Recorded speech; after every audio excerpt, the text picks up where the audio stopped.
The depth of the lake and the ripples and the beautiful reflection of the glacier reminds me of the story of inner life.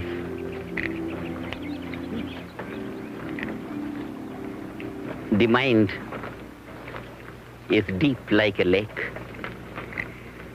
The ripples on the surface represent the conscious mind, the activity of the mind on the surface. And the whole depth of the lake is silent. And that is the subconscious mind, which is not used by the waves. But if the waves could deepen and incorporate more silent levels of the water, the waves could become the waves of the ocean, the mighty waves. This is what happens in transcendental meditation. The surface activity of the conscious mind deepens and incorporates within its fold the depth of the subconscious. And with practice, nothing remains subconscious. The whole subconscious becomes conscious. And a man starts using full potential of the mind. And the reflection of the glacier on the water is like the impression of the objects that the mind perceives. And as long as the mind is not capable of maintaining its essential nature, which is bliss consciousness, so long the mind gets imprinted by the perceptions of the objects. And this is called the bondage of the mind.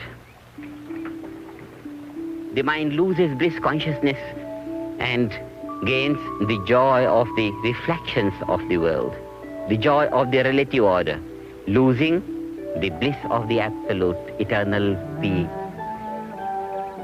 When the mind is not capable of maintaining its essential nature, bliss consciousness, and is overshadowed by the reflections of the object of perception, then only the object remains and the subject as if becomes annihilated. This annihilation of the subjective nature within is a great loss.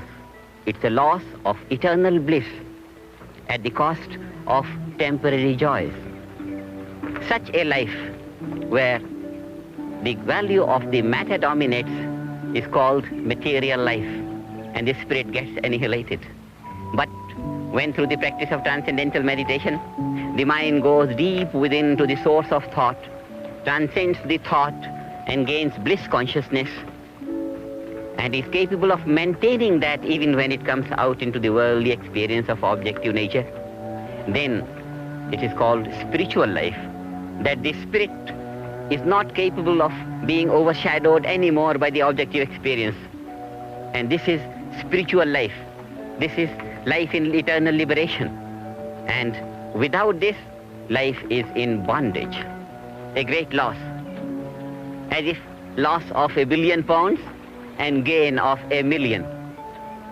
Loss of eternal bliss consciousness and gain of a worldly fleeting joy.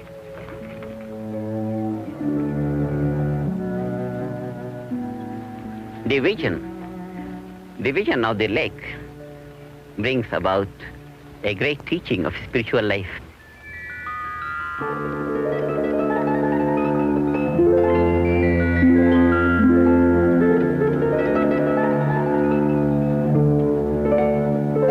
Life is bliss.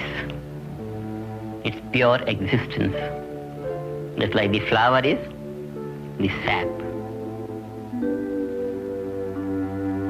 So different layers of manifestation of pure existence, pure being, absolute consciousness, pure intelligence.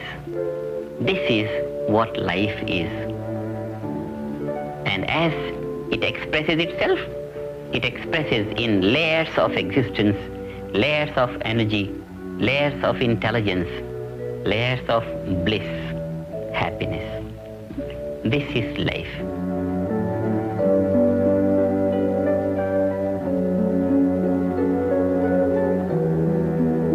See, all this beautiful nature. People in their sad and miserable moods, in their stressed and strained life, even if they come out to this beautiful nature, they can't enjoy. What is needed is the bliss out of transcendental meditation, the joy, the happy mood. If all the population of the people could practice transcendental meditation, they'll enjoy all this nature to the maximum. We are going to create a society free from suffering and stress and strain.